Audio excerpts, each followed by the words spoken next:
everybody, welcome. My name is 𝐃𝐨𝐧'𝐭. I'm a licensed marriage and family therapist in the state of California. And today I have with me Michelle Horton. Michelle and I go way back. We actually were in a board together, professional organization. We've been in book clubs together and have known each other clinically for quite some time. And I will turn it over here to Michelle to kind of share her niche and what she practices, how she practices, and take it away, Michelle. Awesome. My name's Michelle. I'm a licensed marriage and family therapist in the state of California.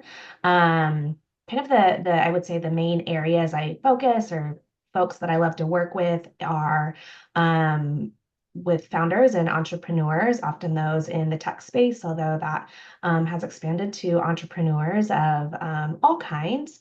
And then also I specialize in maternal mental health. And so specifically helping support women around pregnancy and postpartum with, I think, particular emphasis on, I would say, just women around work and career and making that transition and figuring out how to kind of integrate all aspects of identity. Within both of those groups, I work a lot with folks in the BIPOC communities and those that are often underrepresented in their various places of work or living and the impacts of navigating those systems. Great. And Michelle, are you mostly virtual or? Yeah, so right now I'm all virtual. I work with folks all over California. I was based in San Francisco for a long time, of course, which is where you and I met, and now I'm based out of San Diego. So still work with folks from all over California, and then I also do some executive and leadership coaching as well, which is with people from all over, which is fun too. Mm-hmm. Forgot to mention that actually. That's a commonality that we share, and you had gotten me actually connected with BetterUp way back in the day, which I worked for them for 5 years, a little over 5 years, but Yeah, positive experience yeah, that we share that yeah. leadership coaching, executive coaching space as well. Yeah, so it's kind of their, I would say, I guess, thing that I like to do in addition to therapy is coaching, and then I do just consulting and support, particularly with a lot of startups and companies around mental health, digital health, and that sort of thing. All the things, yeah, All the things. for sure. So, Michelle, could you share a little bit about how you decided to become a therapist? What was your kind of journey to deciding this was the path? Yeah. So I feel like I don't know if it's weird, but I had an idea that I wanted to be a therapist since I was in high school. I always I don't know, I just loved, I think, always just being a support and help for people, kind of naturally found myself I think playing that role within um the different communities that I was in. And so I was always really interested in psychology. And so had an idea of that's what I wanted to do when I went to college. However, I think what really evolved was who I wanted to work with. And so that was definitely, something that I think kind of shifted and expanded as I furthered along through my graduate degree, and then, going into kind of actual work and practice and additional trainings, I think kind of brought me to my niches and where I work most today. But in general, the idea of being a therapist was with me for a long time, although I did take a detour for a period of time where I worked in startups and tech when I first moved to San Francisco and had put a pause on my therapy career. And when I returned, that was actually what brought me, to my niche around working with founders and entrepreneurs and those in the startup spaces. So, started strong early with the focus on therapy, took a slight detour, and then landed back here. Love it, love it. I think that's the path I'm hearing from numerous people is kind of there's a journey. There's kind of a, Mhm. finding the way. And it sounds like, you kind of always had that natural inclination towards it, but, added Yeah. some extra layers of skill sets, I would say, onto it. Yeah, Yeah, yeah. I think getting to, live some different parts of life certainly helped me be a better therapist, I think. for sure. Totally would agree. So what do you like about being a therapist? But there's so much that I like. I mean, like I said, I love psychology and just find, I feel like I'm a continual learner. And so there's so many things that I find interesting about learning about just psychology and people and how they work. But as a therapist, I feel like it's such an honor that I really love getting to um, work with people and be with them in some of the hardest moments of their life and also some of the best moments as well and the ups and downs that can come with um, different challenges, different transitions. And so getting to be a witness to that and finding helping someone find their way towards healing or goals, I find is such like just like a meaningful and fulfilling experience. So I feel really lucky that I love what I do. Hmm. Yeah, I resonate with a lot of what you just said there. Totally, totally get it. All right, so what are some of your favorite modalities or kind of ways in which you practice? Yeah, so I, have incorporated a lot of different things over the years, but lately I find that my work is really influenced a lot by Brene Brown. So, gosh, back in 2017 I now, remember you were doing which that. feels funny to say how long ago that was. I was going to say a few years, but it's more than a few years. I went through and did a certification in her work around the Daring Way, and so incorporate a lot of her research methodologies and tools from that particular certification. And then in the last couple of years, I've really started.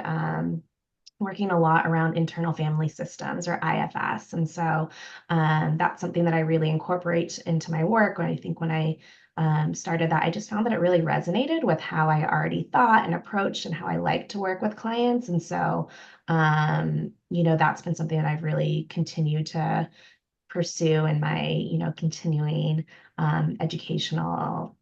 continuing education and professional development. Hmm. And for those that don't know, could you kind of explain a little bit of what IFS is and kind of what that Yeah. looks like in a session? Yeah, so I feel like, kind of one way to look at it is, we are all people that have just different parts that make up who we are. And IFS is getting to learn and work with those parts and just being able to connect with yourself and kind of your core self on a deeper level. Um, when I kind of think about, just like, we all oftentimes are like, well, a part of me feels this way and a part of me feels that way. And like that is kind of IFS, like right there in a nutshell, of like getting to, work with those parts. Or what I like to tell people is, have you seen the Inside Out Pixar movie? And that movie was inspired by IFS therapy and the founder, Put Dick that Schwartz. together. Oh, wow. Yeah. I totally hadn't put that together, but yeah. Isn't that cool? Yeah. Yeah, so that's always kind of like my I don't know, I feel like it's a great way to visualize Yes. the parts work. Hmm. Hmm. So what does a typical session look like for you? Is it, kind of very structured or is it organic? Is it a blend? Kind of what can people expect if they're working with you? Yeah, I would say, it's pretty organic. Usually I think I really want to meet people, where they are at. And so that may be kind of coming back to what are some of the goals or what brought someone to therapy, or it might be, hey, like what has happened, in this last week since we spoke. I think as I've really incorporated more IFS, I'd say some sessions can kind of lean into a little bit more of the IFS structure of really looking at and exploring parts. But I would say that even in of itself is still very kind of organically led. And I would describe the sessions as active too. I know some people are like, oh, am I just going to go to therapy and just talk and talk and talk? Or the person's just going to, reflect back a few things and, be very like neutrally faced. And, I would say it's really comfort for me. And I think so many of us, like, it's just really conversational and, I think an active collaborative experience of just really like, what is it that you want as the client and what kind of style or things are going to be the best fit for what you're needing. And so really trying to take all the kind of tools and training to be able to make that happen. I'm curious just because this kind of came up as you were in my mind as you were speaking there. This happens for me sometimes where somebody will come in for one thing, but what they're actually needing is completely different. Yeah, you notice that in your practice too? Yes, absolutely. I feel like there's, maybe that one thing that happened where it's like, gosh, all of a sudden it felt like things started going wrong or it wasn't sustainable anymore. It was overwhelming.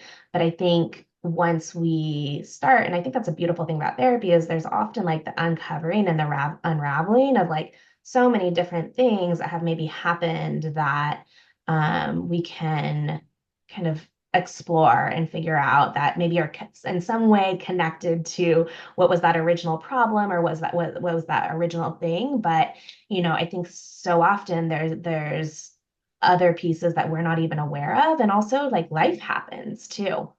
um and I guess the other thought that I have of just the acknowledgement, I think, of trauma and how trauma shows up, and that often comes up, or grief, or something big happens, and maybe what we started working on in therapy becomes something totally different. And I think that that's an important part of the process too. I agree. I agree.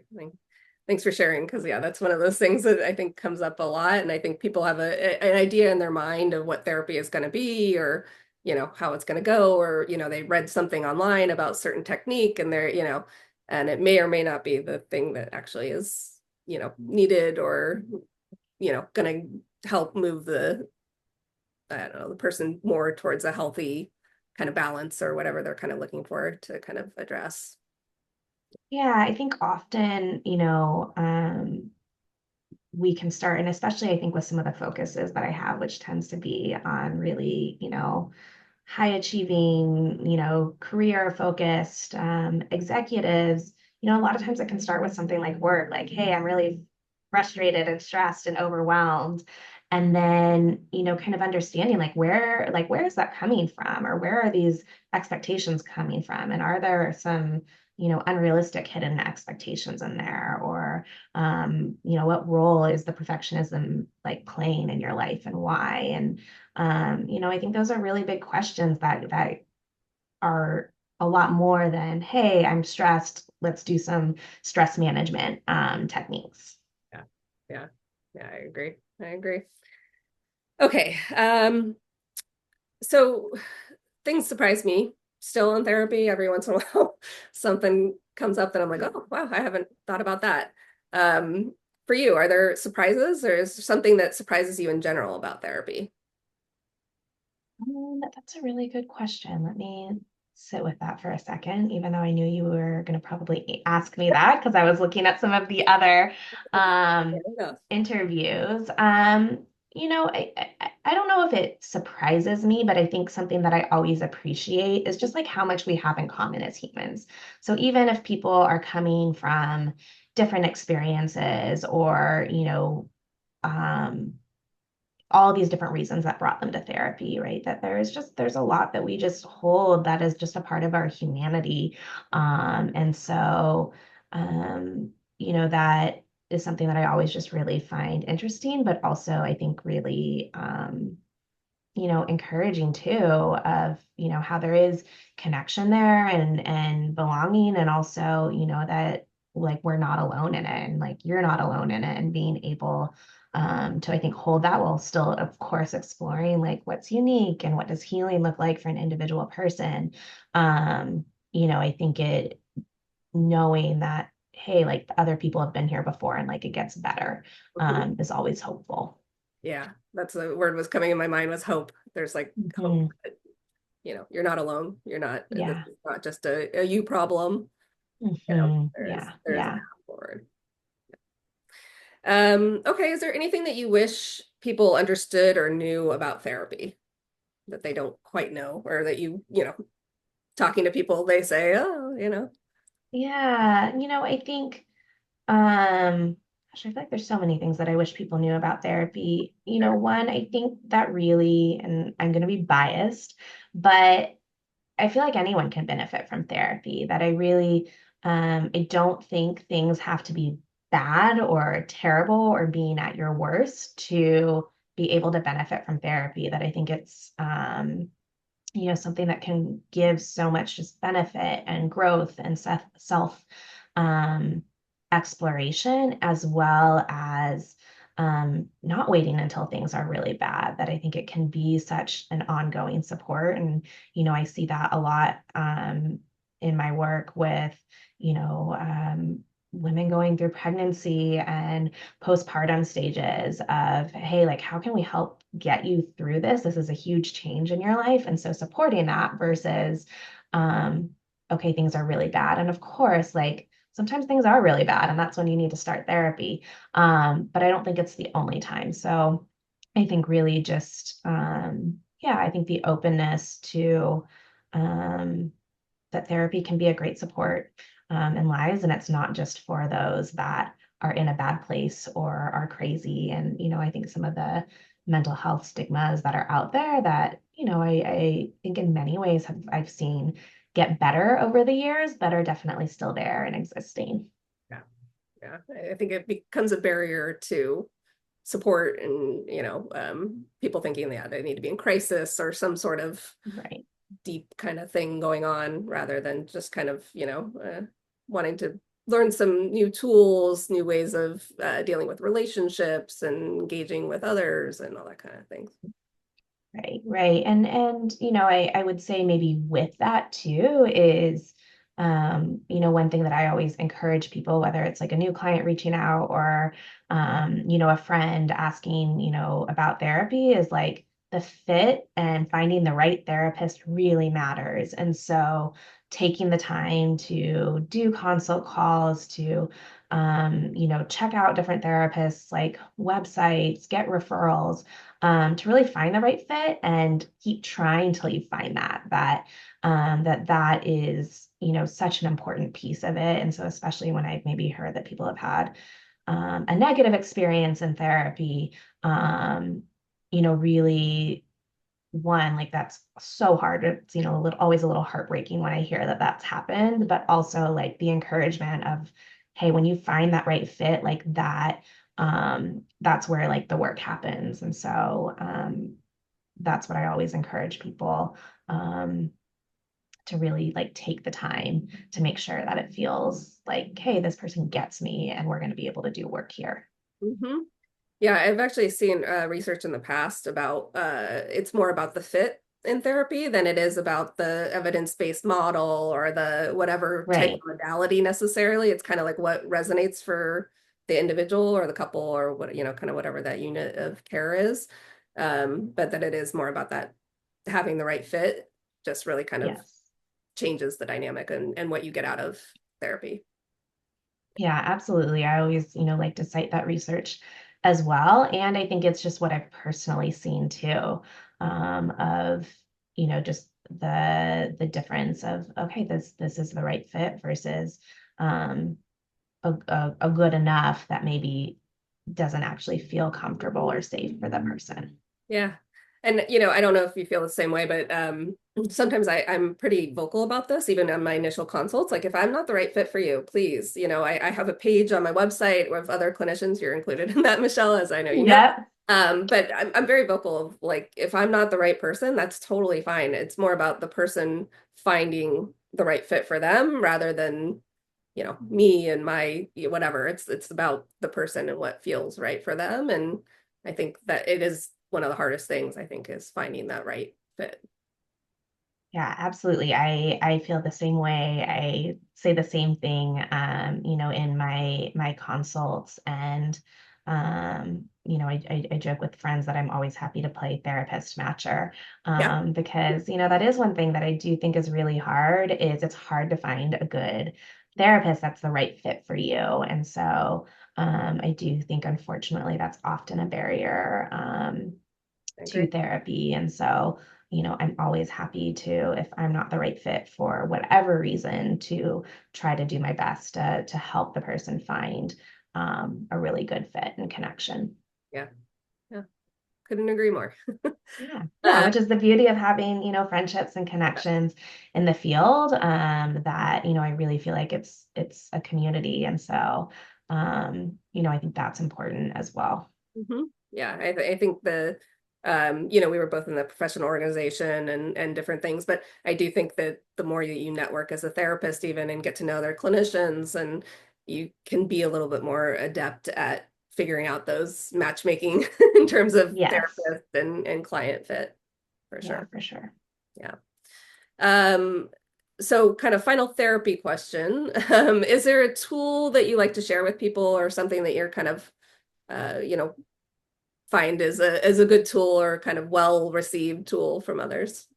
Yeah. So, one tool that I love, I'm going to give a book recommendation, is Brene Brown's Daring Greatly and Rising Strong are always two of my favorite um, recommendations for clients. I just find that the way that she speaks and her research just resonates with so many and their stories of just, what's hard about, when you fail and the vulnerability of that and the shame that comes up and just understanding, like, I think, um, yeah, just the challenges of that. And I think her books do a really beautiful job. And so that's something that, I use as a tool with my clients regularly, whether it's, kind of sharing and incorporating that into the sessions or, clients doing, getting the books and doing the reading in addition to the work that we're doing together. Hmm. Yeah, I love Brene Brown's work as well. I know that you're definitely more I don't know, skilled or knowledgeable about the breath, probably having gone through the training that you did. But I've read a bunch of the ones that you named, but it's been years. And so I recently read Dare to Lead. And I was like, Mhm. yeah, she's so good, It's just Yeah, it's so great. And I think her work is accessible. Like, yes, like I've gone through like the certification, but I think you can, pick up the book or, listen to one of her TED Talks. And that's what I love is that it's really approachable and I think gives really just like common language that people get and that resonates and that they can often kind of identify, their own experiences and their own, recognizing some parts in there that are a part of what she shares. yeah, that was great. Thank you for sharing because I think that yeah, that's a good recommendation. Definitely something that people could. It's accessible. It's really accessible for people to. Yes, and Dare to Lead is another great one, Yeah. especially for those that are in any sort of kind of business leadership perspective. I think that highlights a couple of the same concepts, but application. Yeah. Yeah. I was taking notes when I was like reading. I was like, people, people, people, people, people, like different things that she was saying. I was like, this is just like she's got so many great insights there For for sure. sure. And the work that we both do with executives and leadership, I feel like it's a really good book Yes. for that clientele. Okay, so switching gears a little bit, this is more of kind of little get to know Michelle and a little bit more personal side. Are you ready to kind of be Yes, let's and do know this it. way? All right. So first one's an easy one. What's something that's making you happy right now? Gosh, what is making me happy right now? I have been having so much fun with my kids lately. I have a 7-year-old and a 4-year-old, and I have just been really like loving to getting to explore and play and just getting to see the world through their eyes lately has just been yeah, I think bringing a lot of joy into my life. Uh-huh. Another clinician I was talking to recently was talking about, have you heard of sock suits? No. It's I'll send you the link because she sent me the link. But it's great for kids because it's like a suit and they get to play with like it's like a big giant kind of sock, I guess, feeling or what. Oh, But it's like for tactile and all the oh, yeah. Send me that link. That sounds super so fun. fun. For sure. Okay, what's your favorite app? My favorite app. Let's see. I mean, I say it and I feel like there's a part of me that's hesitant because I think there's upsides and downsides to it. But, Instagram is definitely, a favorite app. Like, I think I love being able to catch up and see what friends are doing. It's a source of entertainment, learning. And I say that while also, I think, being really mindful of, I think, what can be some of the downsides around just mental health impacts and scrolling. So I guess a asterisk by what's my favorite app. Well, and one more as I'm saying that, probably Kindle actually is my favorite app. Oh, I okay. always love reading as well, and that is um, I feel like a good escape these days. So For sure. Is there a current book? I know you're an avid reader. Is there a current book that you're reading that you're gosh, so I'm always reading something. I have been reading an IFS book called Listening When Parts Speak by Tamala Floyd that has a lot around just thinking about just the legacy burdens and things that we have taken on, whether from family or culture or society and upbringings. And so that's, kind of more of along the therapy lines. And so, yeah, that's been a book I've been reading there. And then in the, I guess, like fiction world, always so many. What have I been reading lately? I, gosh, what did I just, I'm blanking out on the title of the book right now. Um, I don't know. Let me come back. Can we there? come back to Sure, it'll come back to that? you at some point, and if it does, you know, just let us know. But okay. So this one's pretty easy. Beach or mountains? Beach. I live in San Diego, and yeah, the beach and just being by water, I feel like is such just a like connecting and healing experience for me. Mhm. Yeah. Okay, what is something that the movies never get right? Could be about anything. I will tell you that therapists seem to have a theme here, but could be about anything. Yeah, I mean, I feel like therapy is usually something that the That's the movies don't get right, as what came to mind. I've been watching the second season of Shrinking, which I feel like is so good. Yeah. such a great show, but also like there's so many therapist parts of me that Yeah. like kind of cringe as I'm watching the show. And so, but yeah, I think there's a lot, that maybe isn't the most accurate, not specifically in Shrinking, because I think that Sure. is very clearly a show. But in general, I would say, yeah, I feel like seeing how therapy and therapists are represented is also often, I would say, not the most accurate reflection. Yeah. It's sometimes painful to watch, but that is definitely the theme that seems to be coming up with therapists is Mhm, mhm. I'll think they get it wrong. So probably something there. Okay, what's the best way to relax? Best way to relax. You know what? I feel like it varies depending on like where I'm at and what I'm doing. But lately, I feel like the best way to relax is having a quiet early morning before my kids wake up, having a cup of coffee and just getting to do some reading or some journaling and just getting to enjoy some stillness. Kind of centered for the day ahead. Mhm, mhm. Love it. Okay, dream trip location. Dream trip location. So many. The first one that comes to mind is Japan. Have not Oh, been to Japan, and that is a trip that I hope we can do in the next few years. yeah, I've heard wonderful things about Japan, actually. It's Same. supposedly like a wonderful place to visit, and everybody comes back glowing reviews. So I'll be interested to hear your reviews once you go. Yeah. Okay, what advice would you give to your younger self? You could kind of go back in time. What would you want to say? Yeah. I think probably just the reminder and the encouragement to stay true to myself and my values, that staying in alignment with those things, I think will um, guide you to where you need to go. So just um, encouraging that. Mhm. Great. Okay, of the four seasons, what would you say is the best one?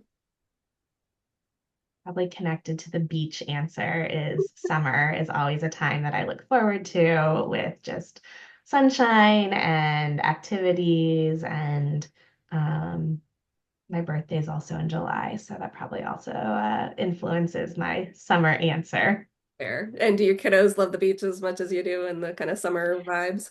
They do. I feel like one of those things that we can all go to the beach and everyone is happy and enjoying, all the different kind of water sports and activities. And so, yeah, we spend that's where you can usually find us on the weekends during the summer. Okay, what would be, this is another one that keeps coming up with a theme for therapists, so we'll see. But what would be the worst superhero power to have? The worst? Yeah, everybody says fuck Oh, this, but what would be the worst? um, hmm. That's a good question. I'm like, what would be the worst? What would I not want? I'm so curious what other people have been saying. I guess like thinking of all the Marvel like superheroes and like whose would I not want to have? Have you seen that show, The Uh, Boys, too? It's like when superhero powers go bad. It's very, no. it's very kind of grotesque and stuff, and like it's very like gory. But Um, I don't know. I guess I don't know. The one that's coming to mind of like the being the Hulk, I feel like would not be a superhero power that I I would want or find particularly useful. that'd be a cool superpower. Yeah. Turning into a big green thing. Yeah, turning into a big green monster with like superhuman strength, like that just doesn't sound Um, that appealing no, to me. no, I'm with you. I'm with you. The one that keeps coming up for therapists is mind reading. Nobody wants to read minds, which Yeah, yeah, yes. That did occur to me that that but the would not Hulk, be a strength that I'd want. Although I feel like everyone thinks that that's always I feel like the joke when you yeah, meet someone and say that you're a therapist. It's always like, are you reading my mind or are you psychoanalyzing me yeah, right now? yeah. You're like, no, it's called boundaries. No, no, I'm off duty. Yeah. And even when I am, that's not what Stop happens. when you're not at your job. Yeah, I always think that comes up a lot, and I think of it that way of like if you were doing your like, do you want to do your job when you're not in your, like putting that hat Right. on and being because it does take like a mind, at least for me, it takes like a mindset and a kind of Yeah, ground. there's like a mindset and um like just different like boundaries, to it as well. And, I think just the reminder that we're humans too, right? Which I think is the beautiful part of you doing this and sharing it, right? Is getting to, show up as our full selves in that way. Mhm. Yeah, yeah, thank you. Okay, what animal do you identify with? Like if you had to identify with an animal that you feel connected to, or I mean, the first answer that comes to mind, which is dogs. I'm a big dog person, and so is probably the animal that, yeah, I just most closely identify with and love as well. but just side note, have you ever seen that Sitting with Dogs on YouTube? No. Totally giving this guy a shout out, but there's this guy, Rocky Kanaka, and he goes into these shelters. He goes into like one primarily. It's not too far from where you are, actually. Um, Hmm. and he sits with dogs that like, are shy or scared in some way, traumatized, and he gets them to come out of their shell so that they're more adoptable and can. Wow, I love that. It's great. I'm gonna have to look that up. There's so many things for me to look up after I know. our conversation today. For sure. Okay, final answer or question. Uh, if when you look back at your life, what would you like to be able to say about it? Um, it's a good question. I hope that I can look back and say that, I made a difference, that I was able to make a difference in the lives of, the people that I love and also, those that I have the honor of working with. Well, Michelle, you are now seen. Thank you so much for Yeah, thank you joining for me. having me, Keely. It was so great to be able to have just the time to spend together in the conversation. Sure, I appreciate it. All right, and then for anybody watching, you can find Michelle's information in the kind of comments or the information below. Yeah. Yeah. Yeah, please reach out. All right, thanks, Michelle. Thank you.